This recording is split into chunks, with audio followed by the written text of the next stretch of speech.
Good night. In this opportunity, me and my group will talk about the company named Ferro.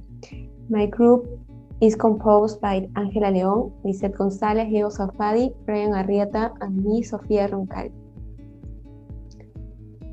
Well, first of all, we have to understand that this case teaches us that if a company is successful, it's because it had passed a lot of challenges and faced a lot of challenges. This is the case of the company named Ferro. It was created by Jitendra Sharma the year 1995, and he was the executive officer of the company. And together with his wife, Garipa Sharma, that was head of exports, they too were in charge of the company.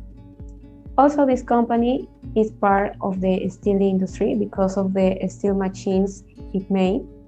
And now it is recognized for being a highly successful company, and it had won the Best Technology Award in 2010. This because it used the best technology in the production of its machine and also the best raw materials, the best high quality raw materials. And talking about its machines and its products, the most demand product it has is the roll forming machine.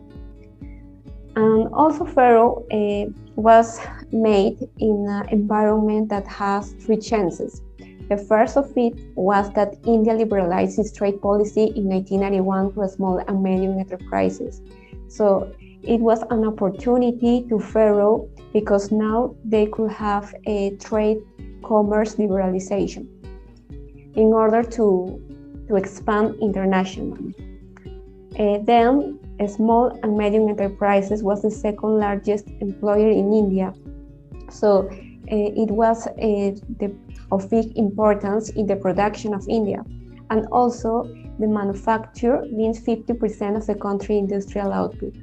So really in the sector that Ferro was significant for the increase of the economy of India. Talking about challenges, Ferro has to face 4 challenges. The first one of it was the need to expand internationally. So to make this, Ferro was planning to increase its sales and be more recognized. But it has to face the competition. It has international and national competition. The international competition was Chinese engineering. This company was well known for have low prices because its labor force was cheap. And for the other part, talking about national competition, we have Divine Machines. And this company was well known for manufacturing coil processing plants of best quality and also for the good delivery they have that was always on time. So it was really challenging for Ferro to have best quality in its products and be cheap also. And the fourth challenge Ferro has is the payment methods. For example, 20% of payment in advance of a sale, that is the Steel Authority in India.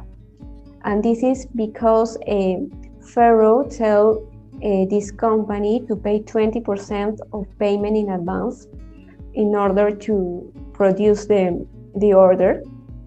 But this company wasn't disagree. So this negotiation never was end. And this was obviously bad for Ferro.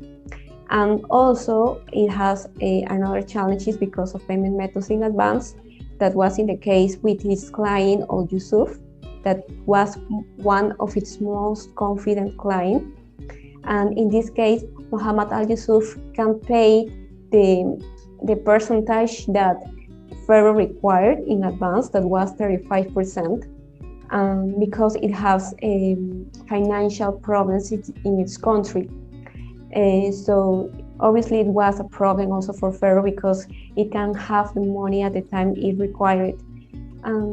But finally, we can see that this company has success and it faced efficiently all these challenges. So now it is recognized for being a highly successful company.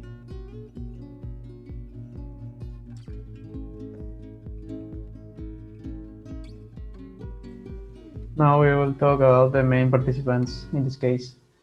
In first place, we have Garima Sharma, who is the head of exports at Ferro Industries.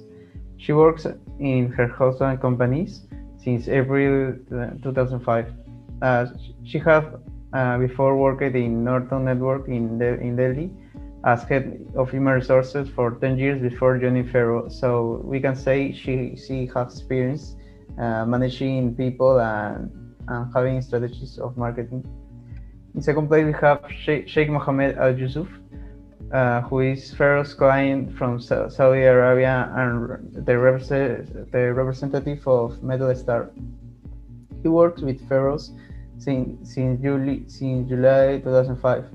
He wants that his requested machinery to be released by the letter despite the fact that the payment is pending. So here is where the problem origins, because he wants his machinery to be released, but he hasn't made the payment. And for final place, we have Jatendra Sharma, who is Garima's husband and Ferro Chief Executive Officer, the CEO, and he's also a machinery engineer and a business management graduate for Bangalore University and Joe's Main Christian Association, respectively. While talking about the question number 3, as Jatendra Sharma, how would you manage the challenges of having limited available resources and limited access to capital while completing a large overseas order? First of all, if I have limited resources and limited access, I will focus on achieve the sale because I can lose because my company is limited. So the sale has to be achieved. And to make that, since Yusuf is a trust client who understood our delay in the production of the machinery, I will accept 10% of the advance payment and let him pick up the merchandise, understanding his financial problem. And also with that, I will reduce costs in customs because merchandise will stay less time in the port. But I will make this by the condition that a standby letter of credit is made, so that in case he does not get to pay me the rest of the money on time, that he says it will be a week, or reaches the agreement, the bank will grant me the remaining amount by showing the required documents. And it will be a standby letter of credit and not a typical letter of credit, because I am not obligated as an exporter to show all the documents. It's just an alternative I have just in case Yusuf breaches the agreement.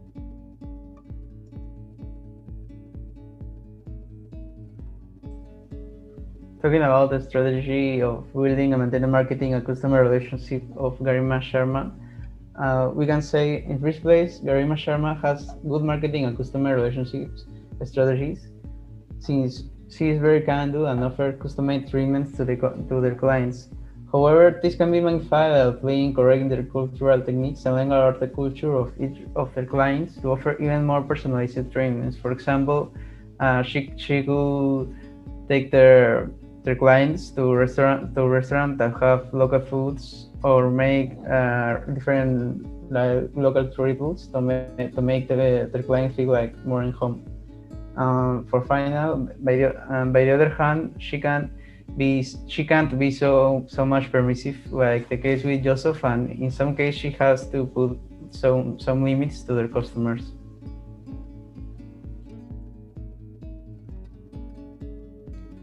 Well, in the question number 5, that is suggests a brand strategy that could help Ferro gain a competitive advantage over existing domestic and Chinese competitors. Well, first, we recommend to be based in its quality to overcome to the Chinese competitors. As the lecture said, Ferro emphasized quality at every stage of manufacturing, and each product had to undergo various tests of quality from conception to final delivery. Also, they complete the system of quality control ensured that each customer received the best possible products. Second, we recommend to Ferro to be based in its leadership because Ferro has the best position in the mind of the national consumers and is the one that offers the best benefits in the market. Also wants to expand internationally that reputation by adopting new technologies. As it was said in the lecture, Ferro's primary product was a roll-forming machine, which was used by numerous industries across the country and beyond. Ferro satisfied the requirements of clients from different countries and different business backgrounds.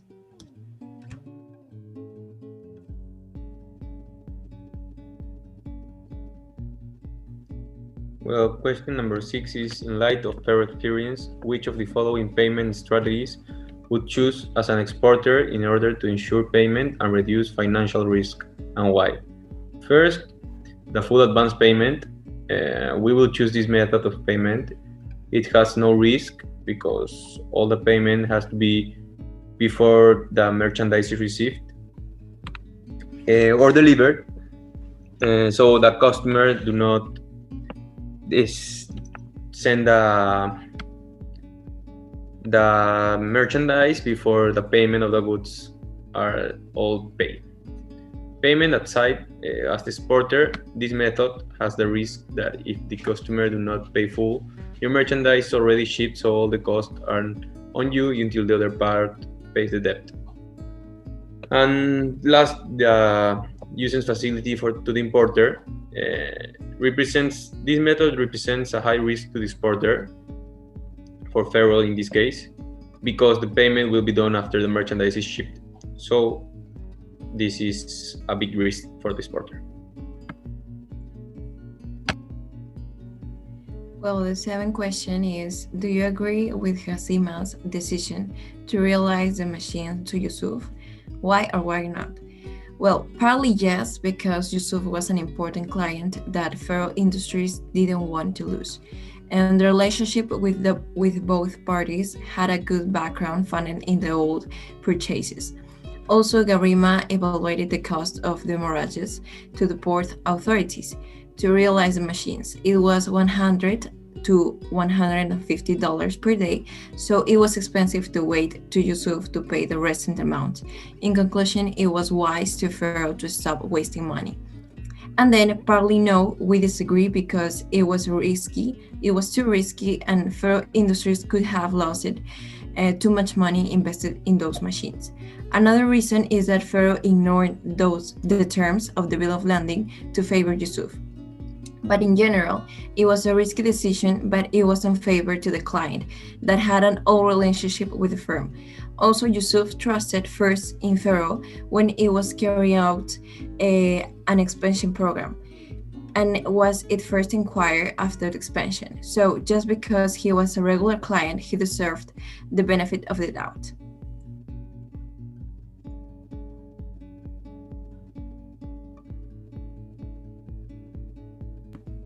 Question number 8 is, suggest some ways that Ferro could ensure prompt payment for future export deals, and should firms like Ferro insist on obtaining a letter of credit from importers?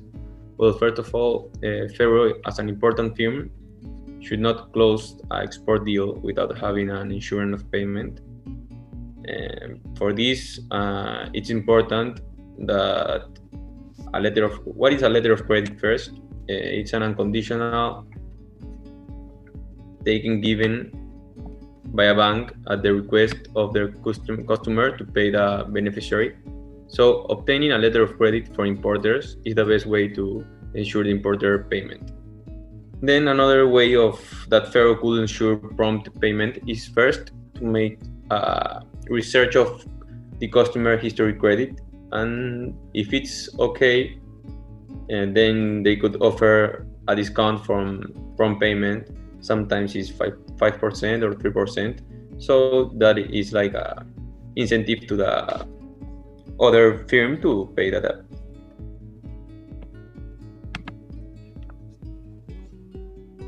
Okay, talking about the ninth question, that is, if we consider that communication is really important in this kind of situation? Well, we consider that it is really important for all problems faced, and especially international transactions, because there is only assurance that every party is going to do this part because of the distance. Well, in this case, if Garima and Yatendra didn't have a constant conversation with Yusuf about the state of the order, Yusuf could have non-assurance of the production and delivery of the machines.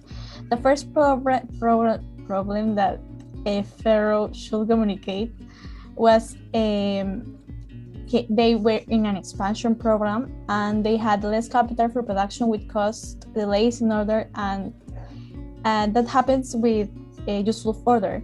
Additionally, Yusuf communicate Garima that he could have some problems with the payment because he depended of a debt of Yusuf's client in order to pay Ferro. Also, we consider a little bit unfair for Ferro Industries because Yusuf communicate just 10 days before the delivery of the goods that maybe he couldn't pay for the machines. If there is no communication between parties, there is no reliability and the quality of the service is reduced.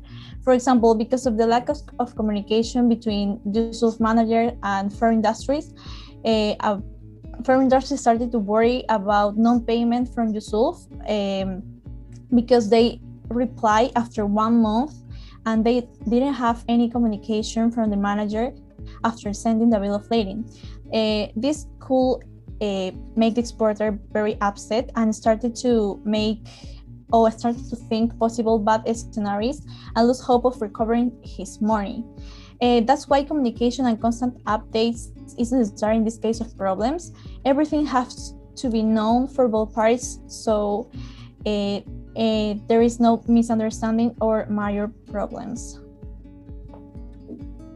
Next, please. Okay, in the case of the question number 10, what are the factors that influence Garima's decision to release the machines to Yusuf? We identify 4 different factors. The first is that the confidence of Yusuf in Ferro machines. Ferro suffered some delays in the Yusuf order at the beginning of the problem that Yusuf understood and accepted the delay politely. So that is why Yusuf expected to trust in him as well as he did on Ferro Industries. A second factor are the demurrages of keeping the merchandise in aduanas, because it is, as Lizette mentioned, 100 to 150 per day, and that means that more days imply more expenses for both parties. At first, these expenses should be paid by Yusuf according to the bill of lading, but because of the financial problems that have Yusuf, they agreed to share the demurrages in order to have a solution and no more problems in the relationship of both parties. A third factor identified was that Ferro never had any problems with Yusuf. This was the first time that the industry had not a properly answer from Yusuf's part, and we consider that the first client will be always in our mind because Yusuf's inquiry was one of the first foreign inquiries received by the company after his expansion in 2005, and that means that the good relationship exists between the seller and its potential international customer of many years. Finally, the fourth factor is that the confidence that Garima had in their clients. She trusted in his words and the possibility that eventually matters will be resolved and the full payment will be released to Ferro Industry. Next, please. Well, now referring to the conclusions, the first one is that payment in advance ensures confidence in the payment to the exporter. However, for importers, it is not the best option, which can lead to losing the negotiation and not making the sale of the goods. An example of this is what happened to the Ferro Company when it mentioned to sale that it wanted 20% of the advance payment. Second, if the trust in a business relationship is broke, it is never going to be the same again.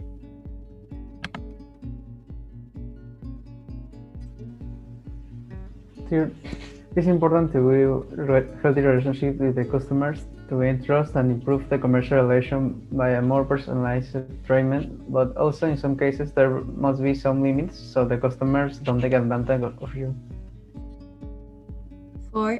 The importance of having a marketing department developing promotion strategies will be significant to the growth of Ferro Industries, nationally and internationally, so they can attract more clients with their roll-forming machines.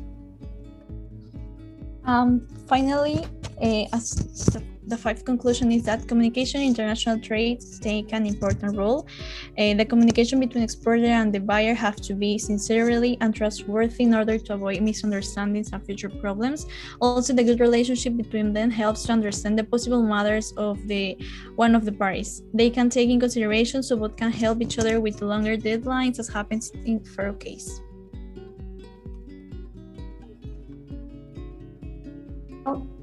Now talking about recommendations, the first one is since payment in advance often fails to be the form of payment accepted by both parties, it will be necessary to use other forms of payment, such as an open account. For this, it is always recommended to look at the credit history of the importer to be more confident that he will pay, as well as the use of a letter of credit to ensure payment. A way to make sure a customer is a good payer is to research about the credit history in banks or in other purchase that they had made before. So we recommend that always before doing a sale, make sure the customer had a good credit history. Third, a recommendation to Ferro Industries is to be prudent with their times of production because it's unprofessional to give a certain date of delivery and then change it. So they should be more careful with that if they don't want to lose clients in the future. Another recommendation is that Ferro Industries should be more firm with the clients so they make their corresponding payments and not give that many facilities because there can be risk and maintenance with the transport of the payments that can harm the logistic process. And as a final recommendation, we consider that Ferro Industries, in order not to suffer any risk with no payment problems, should get better and more strict with their merchandise delivery policy, because it's important to mention that any sale for exporter is a gift until payment is received, and Ferro Industries send the merchandise with any prepayment until the merchandise was delivered, which in other circumstances with other clients will be a worse situation. That's the end of the presentation. Thanks for your attention.